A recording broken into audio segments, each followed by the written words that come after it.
নমস্কার। আজকে আমরা খুব একটা ইম্পর্টেন্ট টপিক নিয়ে আলোচনা করব, যেটা বর্তমানে প্রত্যেকটা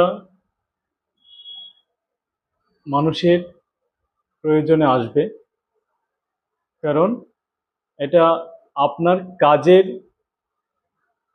বা কোনো ইন্টারভিউ দিতে গেলে বা কোনো একটা অফিসে কাজ করতে গেলে এটা খুব ইম্পর্টেন্ট একটা রোল প্লে করে, যেটাকে আমরা বলি data entry and keyboarding skill.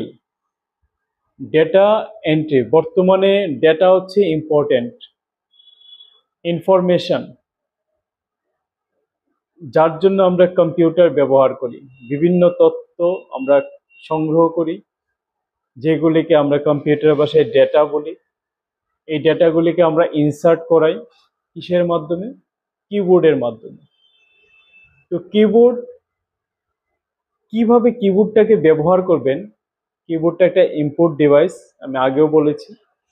আজকে আমরা দেখব কিভাবে কিবোর্ডটাকে, এই ইনপুট ডিভাইসটাকে আমরা ব্যবহার করে আমরা ডেটাকে কিভাবে ইজিতে ইনপুট করতে পারি একটা মেশিনের মধ্যে। তার জন্য কিছু রুলস আছে, কিছু পোস্টার আছে। এইগুলি আমরা যদি ভালোভাবে দেখতে পারি বা ভালোভাবে বুঝতে পারি এবং রেগুলার যদি প্র্যাকটিস করতে পারি, একটা সার্টেন টাইমে আপনিও কিবোর্ডিং স্কিল আপনার কাছে এসে যাবে। দ্যাট মিনস আপনি কিবোর্ডটাকে ভালোভাবে ব্যবহার করে ডেটাকে খুব অল্প সময়ের মধ্যে ইনসার্ট করতে পারবেন আপনার মেশিনে। এটা অনেকটা স্টেপে স্টেপে হবে, ছোট ছোট ক্লিপ হবে। তো মিনিমাম 5 থেকে 7টা ভিডিও হয়ে যেতে পারে ছোট ছোট ক্লিপসে। তো প্রত্যেকটা আস্তে আস্তে দেখবেন। তো থিওরি পার্টটা কিছু আছে, থিওরি পার্টটা বুঝুন। লাস্ট যে ক্লাসটা হবে, এটা প্র্যাকটিক্যালটা কিভাবে হয় আমি এটা দেখাবো। থিওরিটা আগে বুঝতে হবে। যদি থিওরিটা বুঝেন তাহলেই প্র্যাকটিক্যালটা ঠিকভাবে করতে পারবেন, না হলে কিন্তু করতে পারবেন না।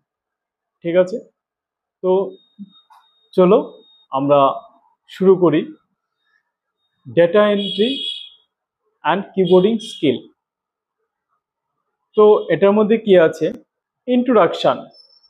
ইন্ট্রোডাকশনে কি আছে? We are living in modern age and computers have become an essential part of our lives. মানে কম্পিউটারটা হচ্ছে আমাদের দৈনন্দিন জীবন ঐতিহ্যবাহ করার জন্য, আমাদের ডে টু ডে লাইফে আমাদের কম্পিউটারটা খুব ইম্পর্টেন্ট একটা এসেনশিয়াল একটা বলতে পারেন পার্ট হয়ে গেছে। গুরুত্বপূর্ণ একটা অংশ আমাদের জীবনে দাঁড়িয়েছে কম্পিউটারটা। কারণ due to the massive use of computer, typing also has become an everyday activity. বর্তমান যুগে মানে এটা একটা কম্পিউটারে টাইপিং করাটা, এটা একটা ডেইলির একটা অ্যাক্টিভিটি, কাজ হয়ে গেছে।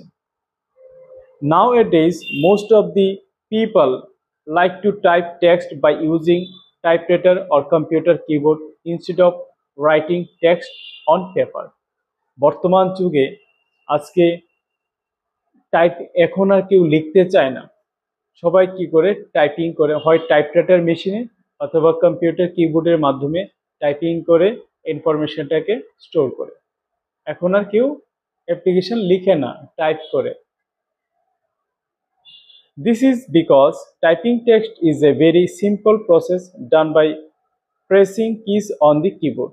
কারণ লিখতে গেলে হাতে ব্যথা করতে পারে, অনেকক্ষণ লিখতে গেলে ইঙ্ক শেষ হতে পারে। তো এই যে প্রসেসটা ভুল হলে আবার কেটে আবার নতুন করে একটা পেপার নিতে পারেন। কিন্তু কিবোর্ডে টাইপিং করলে কিবোর্ডে যদি একটা ভুল করেন আপনি, তাহলে আপনি এটাকে এই ব্যাক স্পেস দিয়ে ইরেজ করে অথবা ডিলিট বাটন প্রেস করে ইরেজ করে আবার নতুন করে লিখতে পারবেন। এখানে আপনার নতুন করে আর পেপার নিতে হচ্ছে না, যেটা আমাদের একটা সুবিধা হয়ে গেছে। ঠিক আছে? তো এই কারণে in this chapter you will know what touch typing is and how you can type accurately and at fast speeds without looking at the keyboard.